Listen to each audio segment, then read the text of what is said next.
समझता हूँ कि देखिए कांग्रेस गवर्नमेंट के अंदर जो 91 के अंदर जीत हुई थी उस समय ये मसला मुसलमानों ही का है। इसने बड़ी हद तक मुसलमानों को मुतमईन कर दिया था और हम ये समझते थे कि और मुद्दे ख़त्म हो गए, लेकिन फिर अपरस्त ज़हनियत ने उनको ख़त्म होने नहीं दिया और ज्ञानबाग की मस्जिद और मथुरा की ईदगाह के मसाइल को भी शुरू कर दिया। जो 1-2 दिन पहले हाई कोर्ट का फैसला हुआ है उसमें ज्ञानबाग की मस्जिद के सिलसिले में गोया कि उन्हें ये मजबूर कर दिया कि वो सुप्रीम कोर्ट की तरफ जाएं। जो कमेटी लड़ रही है वो कमेटी इसके लिए तैयार है और उसने सुप्रीम कोर्ट के वकीलों से बातचीत भी कर ली है। जहाँ तक मैं जानता हूँ वो इस मसले को भी कोर्ट के अंदर ले जाएंगे। अब कोर्ट के मसाइल क्या होते हैं, कैसे होते हैं, वो तो आने वाला वक्त बताएगा। हम कभी इस सिलसिले में क्या कर सकते हैं, लेकिन ये बात तय है कि वो सुप्रीम कोर्ट के अंदर जाए। जो आपको लगता है ये मसला है, ये जो ज्ञानवापी का मसला है, इसमें सियासी पार्टियों की जो चुप्पी दिखाई देती है, इस पर जो दूसरी पार्टियां जिनको आप सेकुलर पार्टियां कहते हैं वो भी खामोश हैं, इस पर क्या कहेंगे आप? नहीं, हम क्या कह सकते हैं किसी की खामोशी, सियासी पार्टियों की खामोशी ये अच्छी चीज नहीं।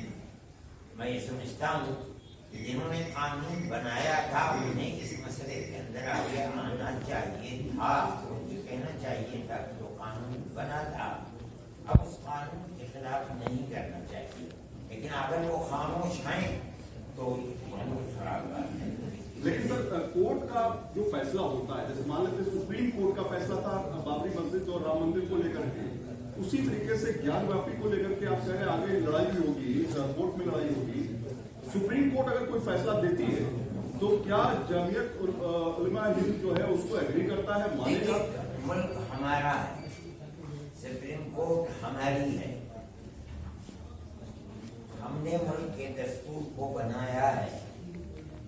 अगर सुप्रीम कोर्ट कोई फैसला करता है, हमारा मुल्क का जो सबसे बड़ा कोर्ट है वो फैसला करता है, हम उसके खिलाफ नहीं कहेंगे। आज भी हम कहते हैं और हम कहते चले जाएंगे, हम अपने मसले को सुप्रीम कोर्ट में ले जाकर के रखेंगे। सुप्रीम कोर्ट जो फैसला करता है हम उस फैसले के ऊपर खामोश हो गए। लेकिन बहुत से लोगों का ऐसा ये कहना है कि मतलब बाबरी मस्जिद को हमारी खामोशी देख ली गई, हमने फैसले को सरापों पर रखा, लेकिन उसको हमारी कमजोरी ना समझा जाए, पहली चीज। दूसरा उसमें ये कहा गया है कि जिस तरीके से ये चीजें हुई आस्था के नाम पर, आस्था अगर दूसरों के लिए है तो हमारी भी आस्था है। नहीं, मैं नहीं समझता हूँ कि आस्था के नाम के ऊपर हुई है। ये कहा जाता है कि आस्था की बुनियाद के ऊपर, आस्था की बुनियाद के ऊपर नहीं। आस्था क्या, वो तो जब ये कह दिया कि राम जन्मभूमि नहीं है तो फिर आस्था क्या है? तो आप जब वो ये कहता है सुप्रीम कोर्ट कि ये मस्जिद अपनी जगह बनी हुई है, यहाँ राम मंदिर नहीं था, तो मतलब खत्म हो गया कि ये आस्था का कोई मसला नहीं है। लेकिन उन्होंने क्यों किया है, मैं अब इस बात को उखाड़ूंगा और ये कहूँ कि क्यों किया है, ये कोई बात नहीं है, ना मुनासिब बात है। लेकिन मैं इसको आस्था की बुनियाद पर नहीं समझता। आस्था की बुनियाद पर तो जब होता है तो वो ये कहते हैं कि ये मस्जिद राम जन्मभूमि की जगह है, मंदिर था, उसको तोड़ करके बनाया गया। उन्होंने ये नहीं कहा, उन्होंने तो कह दिया कि ये मस्जिद अपनी जगह पर बनी, तो यहाँ कोई राम मंदिर था ही नहीं, ना ये स्थान है राम का। कुछ नहीं रहा, सर्वे भी हो रहा है, शाही ईदगाह मथुरा का सर्वे का ऑर्डर आया है, जो तमाम केसेस चल रहे हैं, क्या आप मानते हैं कि अब ये तमाम जो जगह आपके पास जाने वाली है? नहीं, मैं ये कहेंगे हमने इस बात से जाने वाले हैं। सुप्रीम कोर्ट है, कोर्ट है, ये मसाइल चल रहे हैं, क्या होता है कल को इसको मैं नहीं कह सकता हूँ, वो आगे बताएंगे कि क्या होता है। मैं ये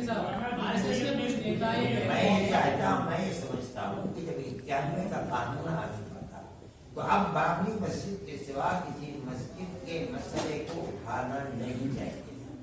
मेरा मानना ऐसा है। जब इस चीज को इसी तरह देखती है, उठाया जा रहा है ये जबरदस्त ताकतें हैं मुल्क के अंदर, तो कभी इस मुल्क के अंदर हिंदू मुस्लिम इत्तेहाद और गुर्बत को पैदा नहीं होने देंगी, बाकी नहीं देंगी। ये मसला है, ये अच्छी बात है। सरकार जो है RSS के नेता ये कहते हैं कि जो भी तनाज़े वाले जगह है, जहाँ विवाद है, उन सभी जगहों को मुसलमानों को, हिंदुओं को दे देना चाहिए। नहीं नहीं, हम कैसे दे देंगे? कौन अपने अपने पवित्र स्थान को जहाँ वो नमाजें पढ़ते हैं और वो एक जमाने से है, हम कैसे उसे दे सकते हैं? क्योंकि हमारा मानना ये है कि ये जगह हमारी है, किसी और की नहीं है। हमारे नजदीक मस्जिद पवित्र स्थान है, किसी दूसरे के धर्म की जमीन पर कब्जा करके हम मस्जिद बना लें, हमारे धर्म के अंदर इसकी इजाजत नहीं है। हम ये जानते हैं, मानते हैं, हमें यकीन है कि जहाँ मस्जिद है वो जगह मस्जिद ही की है, मस्जिद वहाँ बनाइए, हम वो किसी दूसरे को कैसे दे दें? बाबरी मस्जिद केस में RSS से यकीन दहानी कराई थी कि इसके बाद सब कुछ पुराने हो जाएगा, कोई तनाज़ा पैदा नहीं किया जाएगा। आपको लगता है कि इसके पीछे RSS? मैं नहीं जानता हूँ कि RSS से मुझसे कोई बात RSS की हुई नहीं, कि मैं गया था उनके पास, मेरे साथ कोई ऐसी बात नहीं। आप कभी RSS की बात कही मैं नहीं जानता हूँ, लेकिन पार्लियामेंट ने ये कानून पास किया कि इसके बाद कुछ नहीं अब हो रहा है, और मुझे हैरत है कि कोर्ट भी ये कह रहा है, जहाँ ठीक है होगा